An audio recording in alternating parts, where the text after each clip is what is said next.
यहाँ का कोई भी माता पिता अपने बच्चों का बेहतर भविष्य बनाने के लिए काफ़ी मेहनत करते हैं, लेकिन वहीं पर कुछ बच्चे जब अपनी जवानी के दहलीज पे कदम रखते हैं तो अपना फैसला वो खुद ही करना चाहते हैं। आज की कहानी में भी कुछ ऐसा ही होता है, जिसके कारण न सिर्फ एक लड़की हमेशा के लिए इस दुनिया को अलविदा कह देती है, बल्कि जब इसका सच्चाई लोगों को पता चलता है तो हर कोई एक ही बात कह रहा था कि ऊपर वाला ऐसी संतान किसी को न दे। वाकई में जो आज की घटना आपको हम बताने वाले हैं, दरअसल ये आपको भी कहीं ना कहीं सोचने समझने पे मजबूर कर देगी। नमस्कार, मेरा नाम जितेंद्र कुमार है। आप देख रहे हैं स्टडी सफ़र तक। साथियों, आज की जो घटना हम आपको बताने वाले हैं, दरअसल यह घटना होता है उत्तर प्रदेश राज्य की। उत्तर प्रदेश राज्य की एक जिला पड़ता है मुरादाबाद, और इसी मुरादाबाद का एक कॉलोनी पड़ता है सोनकपुर, और इसी सोनकपुर कॉलोनी का रहने वाला जवर सिंह होते हैं। और जवर सिंह की पत्नी का नाम होता है जगवती देवी। जवर सिंह के टोटल 3 बच्चे होते हैं, जिसमें से 2 बेटे और 1 बेटी होती है। बेटी का नाम होता है संगीता। संगीता जिनकी उम्र करीब 23 से 24 वर्ष होगी, जो अपने ही इलाके से बीए की पढ़ाई कर रही होती है। जवर सिंह जो कि राजमिस्त्री का काम किया करते हैं, कुछ पैसे कमाते हैं और अपने पूरे परिवार के साथ बहुत ही सकुशल जीवन जी रहे होते हैं। जवर सिंह जो अपने बच्चे को पढ़ा लिखा करके एक अधिकारी बनाना चाहते थे। बात आपसे हम कर रहे हैं 16 जून 2020 की रात के समय की।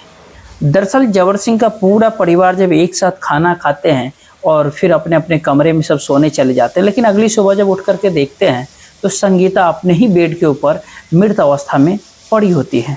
अब जैसे ही अपने बच्चे को इस अवस्था में वो देखते हैं, सबके सब जोर जोर से चीखने चिल्लाने लगते हैं। जब काफ़ी देर चीख पुकार मचता है तो संगीता के घर परिवार वाले और बाकी सारे लोग जुट जाते हैं, तो फिर अंतिम संस्कार के लिए तैयारी की जाती है। लेकिन शमशान घाट जाने से पहले पुलिस आ जाती है जबर सिंह के घर पे। गांव के लोग भी जब पुलिस वालों को देखते हैं तो देख करके हर कोई घबरा जाता है, हैरान हो जाता है। पुलिस जबर सिंह से कहती है कि हमें सूचना मिला है कि तुम्हारी बच्ची की नॉर्मल मौत नहीं हुई है, ऐसे मौत नहीं बल्कि उसकी हत्या कर दी गई है, इसीलिए हम संगीता की लाश का पोस्टमार्टम करवाएंगे। हालांकि संगीता के घर परिवार वाले इस बात को मानने के लिए बिल्कुल भी तैयार नहीं होते, क्योंकि उनका कहना होता है कि हमारी बच्ची का तबीयत खराब था, इसीलिए उसकी शायद मौत हो गई है, हम अपनी बच्ची का पोस्टमार्टम नहीं करवाना चाहते। लेकिन पुलिस जबर सिंह की एक भी बात नहीं सुनती है और आखिरकार संगीता की लाश को अपने कब्जे में पुलिस ले करके पोस्टमार्टम के लिए जिला अस्पताल भेज देती है। कुछ दिनों के बाद जब संगीता की पोस्टमार्टम रिपोर्ट आ जाती है तो उसमें बहुत ही चौंकाने वाला खुलासा एक होता है। दरअसल पोस्टमार्टम रिपोर्ट में ये कहा जाता है कि संगीता की ऐसे नेचुरल मौत नहीं हुई है, बल्कि उसकी गला दबा करके हत्या कर दी गई है। जैसे इस तरह की बातें पोस्टमार्टम रिपोर्ट में आता है, पुलिस अब काफ़ी तेज़ी से हरकत में आती है। अब तुरंत ही वो जबर सिंह को थाने बुलाती है और फिर उससे संगीता की हत्या के बारे में पूछताछ करते हैं। तो जबर सिंह का कहना होता है कि साहब मुझे इस बारे में कुछ भी जानकारी नहीं, क्योंकि उस दिन मेरा पूरा परिवार छत पे सो रहा था और मेरी बेटी अकेले नीचे कमरे में रूम में सोई हुई थी। पुलिस जबर सिंह के कहने पे अज्ञात अपराधियों के विरोध में मुकदमा दर्ज कर लेती है, फिर इस केस की पूरी छानबीन करना शुरुआत करती है। पुलिस इस केस की छानबीन करते हुए सबसे पहले जबर सिंह के गाँव पहुँचती है और गाँव के लोगों से संगीता के बारे में पूछताछ करती है। तब पुलिस को पता चलता है कि दरअसल संगीता का किसी से प्रेम प्रसंग चल रहा है, और इस बात की जानकारी उसके परिवार वालों को बिल्कुल भी था।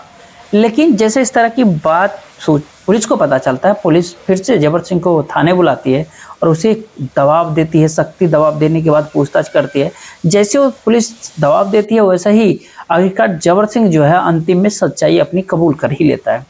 लेकिन जबर सिंह जब इस पूरे हत्या की कहानी को बयां करता है, इसलिए जब लोगों को पता चलता है तो हर कोई सिर्फ एक ही जवाब दे रहा था कि जबर सिंह ने बिल्कुल ठीक ही किया है। संगीता जो बीए की पढ़ाई तो कर ही रही थी, पढ़ने में काफ़ी तेज होती है। संगीता के ही पड़ोस में रहने वाला राजकुमार होता है, जो संगीता का एक दूर का रिश्तेदार भी होता है। राजकुमार जो उत्तर प्रदेश परिवहन के अंदर ड्राइवरी की नौकरी किया करता है। राजकुमार जिसकी उम्र करीब करीब 25 वर्ष के आसपास होती है। चूँकि राजकुमार और जबर सिंह आपस में रिश्तेदार भी होते हैं, इसीलिए राजकुमार भी अक्सर जबर सिंह के घर आते जाते रहते हैं। अब जबर सिंह जब भी उनके घर पे जाता है, ज़्यादातर संगीता से ही बातचीत किया करते हैं। अब बातचीत करते करते आखिरकार संगीता और जबर सिंह के बीच में प्रेम प्रसंग शुरू हो जाता है। लेकिन दोनों के बीच में कहीं ना कहीं भाई बहन का रिश्ता होता है, या जानते हुए भी बिना रिश्तों के परवाह किए बगैर अपनी नई एक दुनिया बनाने का सपना ही दोनों देख लेते हैं। ये सिलसिला करीब 5 वर्षों तक लगातार चलता है, लेकिन इसके बारे में संगीता के घर के किसी भी व्यक्ति को पता नहीं चलता है। लेकिन संगीता के पिताजी जबर सिंह को ये बात तब पता चल जाती है जब वो अपनी बेटी के लिए एक नए रिश्ता ढूंढने लगते हैं। इस बात की जानकारी जब संगीता को पता चलता है, तब जाकर के संगीता एक दिन काफ़ी हिम्मत हौसले के बाद जुटाने के बाद अपने पिता से कहती है कि मैं राजकुमार से प्यार करती हूँ और मैं उसी से शादी करना चाहती हूँ। संगीता जैसे इस तरह की बातें अपने पिता से कहते हैं, अब ये सुनकर के जबर सिंह के पैरों तले जमीन ही खिसक जाती है। जबर सिंह अपनी बेटी को समझाते हुए कहते हैं कि ये कैसी बातें करते हो तुम्हारी भाई लगता है राजकुमार। रिश्ते में इस बात की जानकारी अगर लोगों को पता चल जाएगा तो हम समाज में किसी को मुंह दिखाने लायक नहीं रहेंगे। लेकिन संगीता अपनी जिद से कभी पीछे ही नहीं हटती है। इसीलिए जबर सिंह राजकुमार के घर वालों से बातचीत करते हैं और उनसे ये कहते हैं कि तुम लोग अपने बेटे को समझा लो, वरना ठीक नहीं होगा। इधर इस बात की जानकारी जब राजकुमार के घर परिवार वालों को पता चलता है, सुन करके उन्हें भी काफ़ी बुरा लगता है। वे लोग भी राजकुमार को काफ़ी समझाते बुझाते हैं, जिसका असर राजकुमार के ऊपर पड़ता भी है कहीं न कहीं। लेकिन इसके बाद राजकुमार जबर सिंह के घर पे आना जाना बंद कर देता है।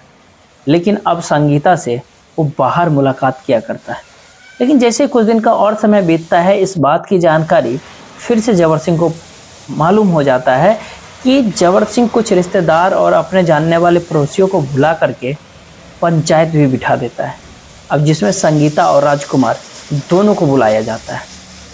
पंचायत अपना फैसला सुनाती है कि आज के बाद से तुम दोनों कभी भी एक दूसरे से बातचीत नहीं करोगे और ना ही कभी मुलाकात करोगे। संगीता और राजकुमार पंचायत की बात सुन लेते हैं, मान लेते हैं और फिर दोनों वापस अपनी दुनिया में चले जाते हैं। जब घर का हालत थोड़ा सा नॉर्मल होता है, जबर सिंह फिर से अपनी बेटी की शादी कराने के लिए एक लड़के की फिर से तलाश करना शुरू करता है। लेकिन जैसे ही इस बात की जानकारी फिर से संगीता को पता चलता है कि हमारी शादी के लिए लड़के ढूंढे जा रहे हैं, फिर से घर परिवार वालों के सामने इस बात की जिद करते हैं। कहते हैं कि अगर मैं शादी करूंगी तो सिर्फ और सिर्फ राजकुमार से, क्योंकि मैंने अपना सब कुछ उसको सौंप दिया है। क्योंकि संगीता के घर वाले उसे समझाते हुए कहते हैं कि राजकुमार के चक्कर में तुम क्यों पड़ी हुई हो, वैसे भी वो पैसे से एक ड्राइवर होता है और तुम पढ़ी लिखी होती है। हम तुम्हारे लिए एक बेहतर नौकरी करने वाला लड़का ढूंढेंगे, तुम्हारी शादी कर देंगे। लेकिन संगीता अपने घर परिवार वालों की एक भी बात मानने के लिए बिल्कुल भी तैयार ही नहीं होती और आखिरकार राजकुमार से शादी करने के लिए खाना पीना तक त्याग देती है। करीब 1 सप्ताह का समय बीतता है जब संगीता को ये पता चल जाता है कि उसके घर वाले किसी भी कीमत पे राजकुमार से शादी उसकी नहीं होने देंगे। एक दिन संगीता चुपके से अपने घर से बाहर निकल जाती है और सीधे राजकुमार के घर पे पहुंचती है। इधर इस बात की जानकारी जब जबर सिंह को पता चलता है, वह इस तरह से गुस्से में आ जाते हैं कि अब अपनी बेटी से वो सारा रिश्ता ही तोड़ देते हैं। कहते हैं कि अब वह चाहे जिए या फिर मरे, उससे कोई भी लेना देना नहीं है। लेकिन पड़ोस का लोग जब जबर सिंह को समझाते हुए ये कहते हैं कि अभी भी कुछ भी नहीं बिगड़ा है, तुम राजकुमार के घर पे जाओ और अपनी बेटी को सही सलामत लेकर के आ जाओ। तो कुछ लोग समझाते हुए ये कहते हैं कि तुम थाने में जाओ और राजकुमार के ऊपर मुकदमा दर्ज करवा दो। लेकिन कुछ लोग अलग सुझाव देते हैं कि तुम मुकदमा दर्ज मत करवाना, क्योंकि दोनों बालिग हो चुके हैं और मुकदमा अगर दर्ज किया और संगीता ने तुम्हारे खिलाफ अगर कोर्ट में जवाब दिया तो बुरी तरीके से फंस जाओगे। इसलिए जबर सिंह राजकुमार के घर पे जाता है और अपनी बेटी को समझाते हुए कहता है कि जब तुमने ये फैसला कर ही लिया कि तुम राजकुमार से ही शादी करोगे तो ठीक है, मेरे साथ घर तुम चलो और मैं तुम्हारा रीति रिवाज के तहत ही शादी कराऊंगा। जैसे इस तरह की बातें वो कहता है, संगीता भी अपने पिताजी की बात को मान लेती है और वापस अपने घर आ जाती है। तो जैसे ही शाम के समय वो लोग घर पहुंचते, जबर सिंह का पूरा परिवार फिर से संगीता को काफ़ी समझाने बुझाने की कोशिश करता है, लेकिन संगीता उनकी बात जब नहीं मानती, जबर सिंह ये फैसला कर लेते हैं कि मैं इस मुसीबत को ही आज ख़त्म कर दूंगा। तो जबर सिंह का पूरा परिवार उसके साथ जो है बुरी तरीके से पिटाई करते हैं पहले, और फिर संगीता की गला दबा करके हत्या कर देते हैं। उसके बाद से संगीता की लाश को बेड के ऊपर रख देते हैं और सब के सब छत के ऊपर सोने के लिए चले जाते हैं। सुबह जब सो करके उठते हैं वो लोग, तो अपनी बेटी को देख करके ज़ोर से चीखने चिल्लाना शुरू कर देते हैं। लेकिन जैसे इस तरह की बात की जानकारी इधर राजकुमार को पता चलता है, राव तुरंत ही नज़दीकी पुलिस स्टेशन में कॉल कर देता है और पुलिस वालों से कहता है कि साहब, मुझे शक है कि शायद संगीता की मौत नहीं हुई है, बल्कि उसके घर परिवार वालों ने उसकी हत्या की है। वाकई में जब पूरी कहानी जब जबर सिंह पूरी पुलिस को बताते हैं अपने जुबानी, तो जबर सिंह के कहने पर पुलिस उसके छोटे बेटे सचिन को भी अपने साथ गिरफ्तार करके लाती है। पुलिस जब इस पूरी केस को और भी अंदर तरीके से गहराई में छानबीन करती है, तो पुलिस को पता चलता है कि इस पूरे वारदात के भीतर संगीता की मां तक शामिल थी।